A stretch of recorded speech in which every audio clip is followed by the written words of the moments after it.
प्रिय दर्शकों, आप सभी का स्वागत है हमारे इस YouTube चैनल पर। दर्शकों, हमने कहावत अक्सर सुनी है कि वक्त बड़ा बलवान होता है और जब वर्तमान परिस्थितियों को देखते हैं तो ये कहावत पूरी तरह से चरितार्थ होती हुई नजर आती है। दर्शकों, मैं बात कर रहा हूं यहां पर भारत और पाकिस्तान की और चाइना की। जब वर्तमान परिस्थितियों को हम देखते हैं, कोरोना की वजह से जब इतना खराब माहौल है, ऐसे माहौल में भी भारत की जीडीपी का अगले वर्ष डबल डिजिट में होना ये अपने आप में किसी चमत्कार से कम नहीं है।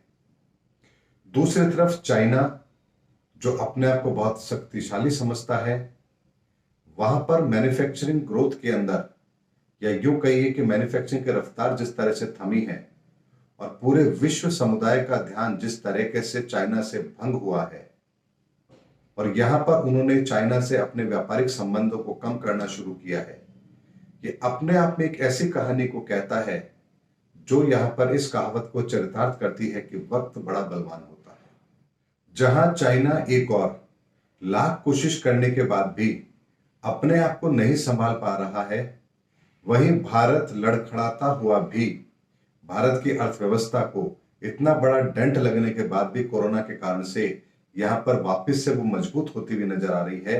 ये केवल और केवल सकारात्मक भूमिका का नतीजा है।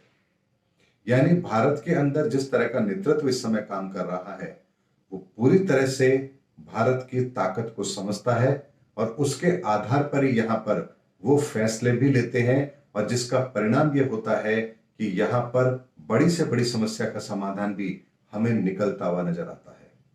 वहीं यदि चाइना की बात करें तो वहां कम्युनिस्ट सरकार है, वहां पर उनका अलग अपना आइडियोलॉजी है, और ऐसे में वहां केवल और केवल व्यापारिक विस्तारवाद की नीति पर वो लोग चलते हैं, जिसका इंपैक्ट ये है कि वर्तमान परिस्थिति के अंदर उन्हें एक बहुत बड़ा डेंट देखने को मिला है।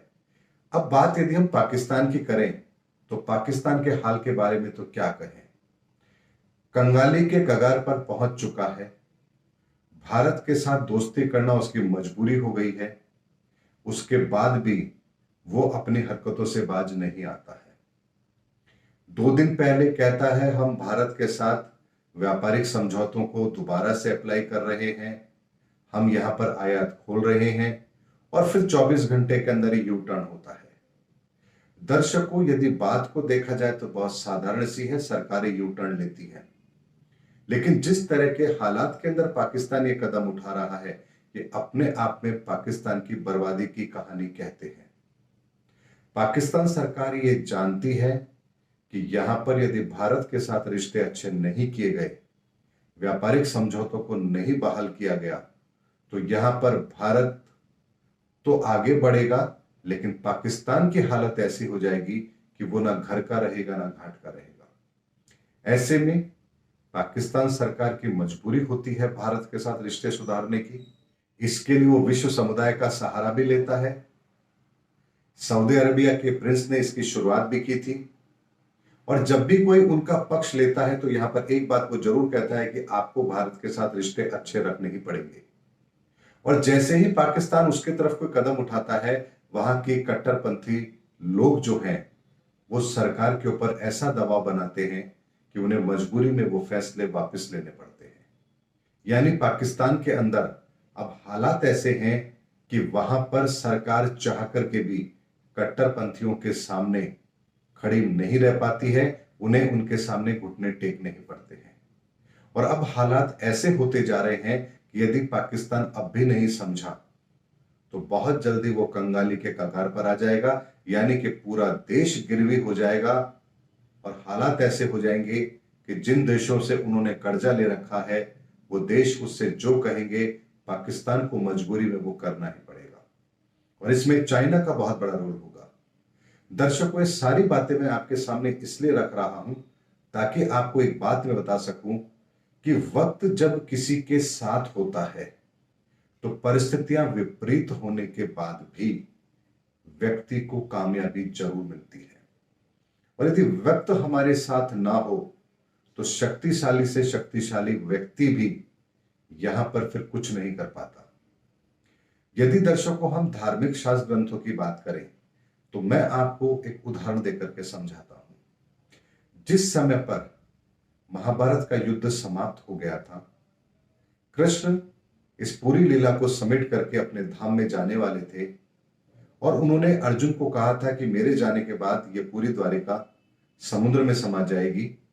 तुम्हें सिर्फ एक काम यह करना है कि गोपियों को सुरक्षित ब्रज में भेज देना है, यानी कि उन्हें वहां पर आपको छोड़कर आना है।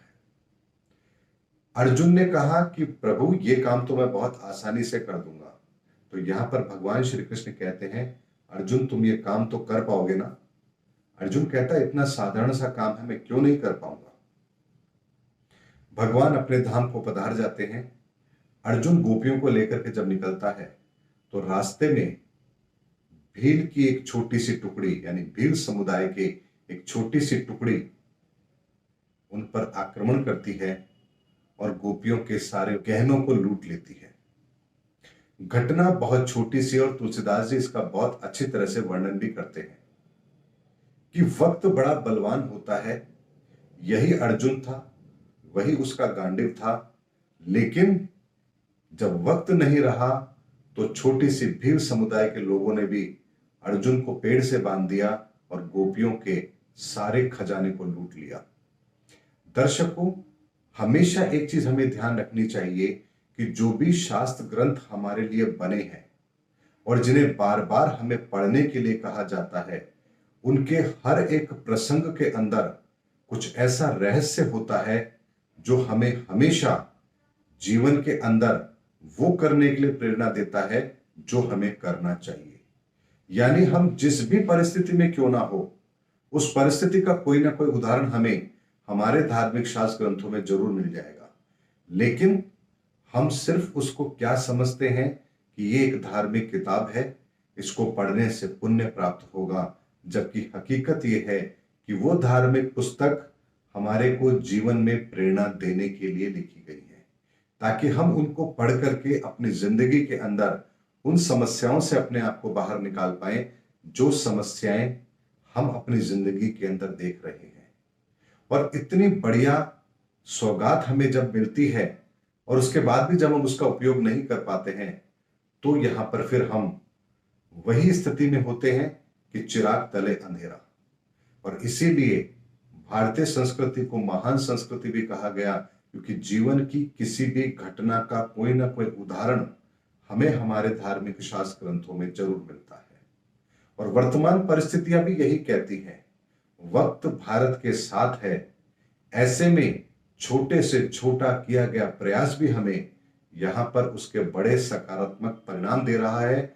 और हमारे दोनों पड़ोसियों को, एक ताकतवर है, दूसरा बुद्धि लगाता ही नहीं है, और दोनों के दोनों यहां पर साथ होने के बाद भी उन्हें भारत से मुकाबला करने का कोई रास्ता नजर ही नहीं आ रहा। एक ताकत के बल पर, एक व्यापार के बल पर, चाहे जैसे मर्जी वो अपनी कोशिशें कर लें, लेकिन यहां पर वो भारत का मुकाबला नहीं कर पा रहे हैं और भारत को आगे बढ़ने से नहीं रोक पा रहे हैं। ऐसे में जब कुदरत हमारे साथ है तो हमें एक बात को समझना चाहिए कि हम सही रास्ते पर हैं, धर्म के रास्ते पर हैं, और जब हम धर्म के रास्ते पर हैं तो विजय भी हमारी जरूर होगी। इसीलिए दर्शकों, हमें अपने धार्मिक पुस्तकों पर, धार्मिक ग्रंथों पर, हमारे शास्त्र ग्रंथों पर भरोसा करना चाहिए और उसके हर प्रसंग को वर्तमान परिस्थिति से जोड़कर जरूर देखना चाहिए कि हमारे पूर्वजों ने हमें इन परिस्थिति से बाहर निकलने के लिए वो कौन सा मार्ग दिया है जो हमारे लिए इस समय पर श्रेष्ठ है। उम्मीद करता हूं दर्शकों, टॉपिक ऐसा था जो बहुत ही साधारण है, लेकिन हमारी हर परिस्थिति के अंदर हमको उससे बाहर निकलने में मदद जरूर कर सकता है।